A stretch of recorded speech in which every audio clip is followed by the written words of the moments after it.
چین نے ایک بار پھر پاکستان سے دوستی کا حق ادا کر دیا۔ چین نے جون کے آخر تک پاکستان کو 3.7 ارب ڈالر کے مساوی تجارتی قرضے دینے کی یقین دہانی کرا دی۔ اس میں وہ 2.4 ارب ڈالر بھی شامل ہیں جن کی ادائیگی اگلے ماہ آ رہی ہے۔ چین کے اس اقدام سے پاکستان کے زر مبادلہ کے ذخائر کو ڈبل ڈجٹ میں رکھنے میں مدد ملے گی۔ ماضی میں بیجنگ نے پاکستان کو غیر چینی کرنسی میں بھی قرضے دیے تھے، لیکن اس مرتبہ پاکستان کے اسٹریٹجک اتحادی چین نے معیشت کا ڈالر پر انحصار کم کرنے کی مہم کے تحت امریکی کرنسی میں قرضے نہ دینے کا فیصلہ کیا ہے۔ چین نے یہ یقین دہانیاں ان حالیہ ملاقاتوں کے دوران دی جو مارچ اور جون 2025 کے درمیان قابل ادا ہونے والے قرضوں کی ری فنانسنگ کو محفوظ بنانے کے لیے ہوئی تھی۔ پاکستانی حکام نے کہا کہ پاکستان پہلے ہی اس سال مارچ اور اپریل کے دوران 3 قسطوں میں industrial and commercial bank of China کا 1.3 ارب ڈالر کا قرض واپس کر چکا ہے۔ چینی کمرشل بینک نے پاکستان سے کچھ وضاحتیں مانگی ہیں اور توقع ہے کہ ICBC میں آئندہ چند دنوں میں یہ رقم چینی کرنسی میں واپس بطور قرض دے دے گا۔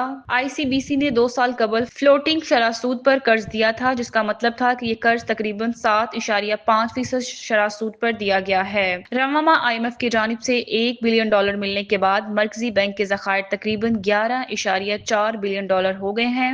اگلی چینی ری فنانسنگ کے بعد اگلے 2 ماہ کے وسط سے ایک اور کمی دیکھنے سے پہلے یہ ذخائر بڑھ کر $12.7 بلین تک پہنچ سکتے ہیں۔ 3 چینی کمرشل بینکوں کی طرف سے $2.1 بلین سینڈیکیٹ فنانسنگ قرض جون میں میچور ہو رہا ہے۔ پاکستان اس بات کو یقینی بنانے کے لیے میچورٹی سے کم از کم 3 دن پہلے اس قرض کو ادا کر دے گا۔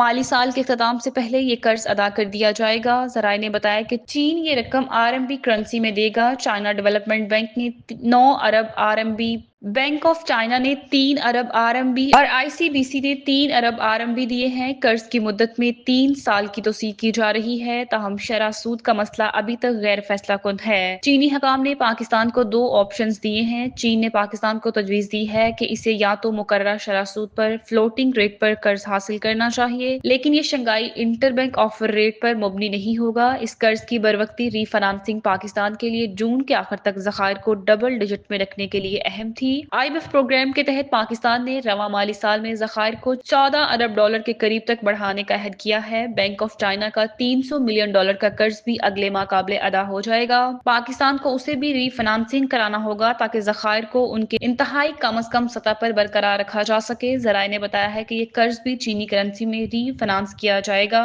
یاد رہے، امریکی ڈالر سے قرضوں کو ڈیلنک کرنے کا اقدام پاکستان کے لیے مخصوص نہیں ہے، یہ اپنی معیشت کو امریکی کرنسی سے الگ کرنے کی مجموعی چینی پالیسی کا حصہ ہے۔ پاکستان سروائیو کرنے کے لیے بیجنگ پر انحصار کر رہا ہے۔ پاکستان کا دوست چین $4 بلین کے کیش ڈپازٹ، $5.4 بلین مالیت کے تجارتی قرضے اور $4.3 بلین کی تجارتی مالیاتی سہولت رول اوور کرتا آ رہا ہے۔ IMF کی حالیہ رپورٹ کے مطابق دسمبر 2024 تک پاکستان کے کل غیر ملکی تجارتی قرضے $6.2 بلین تھے، جن میں $5.4 بلین چینی تجارتی قرضے بھی شامل تھے۔